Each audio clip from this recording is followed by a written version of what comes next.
Hello everyone welcome back to Rashmi tutorial.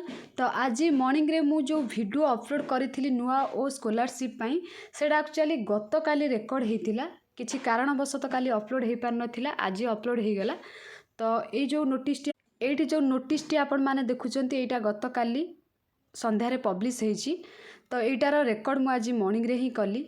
सो आपण मान पाखरे पहुँच पहुँच लेट हो गला। बहुत सारा पिला विभिन्न माने कमेंट रे लिखुचंती कि मैम आपण लेट रे कहीं अपलोड कले किए लिखुची भूल ले आपण देखिकी वीडियो अपलोड करंतु। सेमिति इंटेंशन ने मु करी नाही जानिकी करी नाही आपण को भूल अपडेट दबा पई किछि असुविधा पई एमती हैला ता माने नुहे कि आपण मान को मु लेट रे प्रोवाइड कली। तो से आपण माने विभिन्न प्रकार कमेंट करि चलचंती माने कहार सिचुएशन भी आपण माने बुझु नांती।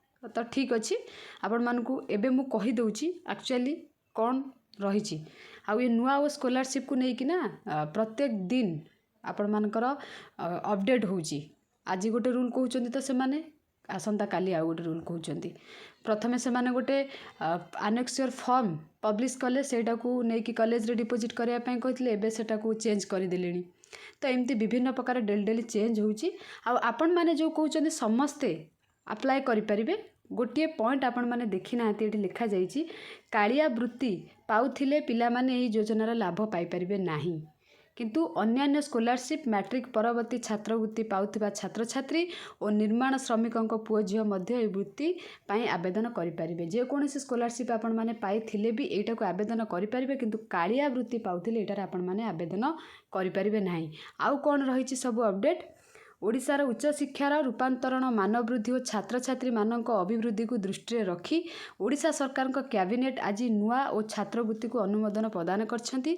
एथिरे उच्च शिक्षा विभाग अधीन थिबा राज्यर समस्त सरकारी कॉलेज राज्य विश्वविद्यालय अनुदान प्राप्त कॉलेज एवं विशेषकर साम्स पोर्टाल माध्यम प्रवेश नेउथिबा बेसरकारी कॉलेज माने मध्य एथिरे आवेदन करिपारिबे। एही योजना अनुसार उपरोक्त शिक्षानुष्ठान रे पढ़ुथिबा समस्त +3 आ पीजी स्टूडेंट्स माने अप्लाई करिपारिबे। छात्र मानकु 9000 एटा तो आपण माने जानि छंती, किंतु अनुसूचित जाति और अनुसूचित जनजाति तथा निर्माण श्रमिकंक पुओंकु 10,000 और झीओं को 11,000 टंका दिया माने एक्स्ट्रा 1000 मानकु दिया। ए दुटा पॉइंट तो आपण मानकु कहीदेली। ता सहित आपण मानकर एटा टंका डीबीटी बा सीधा सड़क छात्र छात्री अकाउंट को पूर्ति बाबद अर्थराशि पठाଯିबो। एटा डायरेक्ट आपण मानक अकाउंट को टंकाटा जीवो। तो आउ गोटे इम्पोर्टेंट कथा रहिला ऑनलाइन ने अप्लाई करिवे ना कॉलेज रे जाई कि से फॉर्म टा को फिलअप करके अप्लाई करिवे। तो आपण मानकर सबुठी इम्पोर्टेंट कथा एबे होची लास्ट डेट रखिछन से माने 22 तारीख आज आसिक आपण मानकर 17 तारीख हो गलानी। तो आपण मानक पाखरे टाइम भी नाही काली संडे तो आपनकर कॉलेज बंद थिबो। तो आपण मानक हाथ रे रहिला 19 तारीख 20 तारीख 21 तारीख 22 तारीख।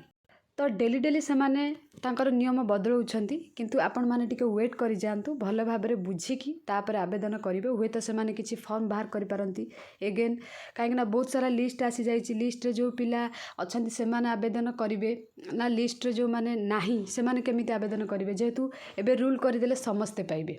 तो बुझि परछंती तथापि आपण माने टिके वेट करंतु आउ गोटे लिस्ट आसीबा पर्यंत। हुए तो से माने लिस्ट न आनी पारंती आउ गोटे फॉर्म बाहर करि पारंती। से फॉर्म को फिलअप करके आपण को हुए तो कॉलेज जीवा पड़ी पारे नहले ऑनलाइन से माने अप्लाई करिया पई रूल करि पारंती। तो टिके वेट करि जांतु डिटेल्स बुझिबे बुझिकी देन आपण माने आवेदन करिवे। नहले से माने 22 तारीख डेट टाको जो लास्ट डेट रहिछि सेटा को हुए तो घुंचेई देबे। काहेकि ना बहुत सारा पिला बुझिकी आवेदन करिवाटा ठीक। जदि आपण माने आवेदन करि दउछन्ती एगेन तापर आपण मानकर से माने किछि नुआ रूल करिवे जोटा कि आपनकर रिजेक्ट हे जिवो आउ स्कॉलरशिप टाको आपण माने पाई परिबे नाही। सेतिमे आपण माने टी वेट कर जांतु भलो भाबे बुझिबे बुझि सारी कि तापर आपण माने आवेदन करिवे। तो जदि भी किछि आउ डाउट अछि आपण माने मते कमेंट सेक्शन में पचारि परिबे।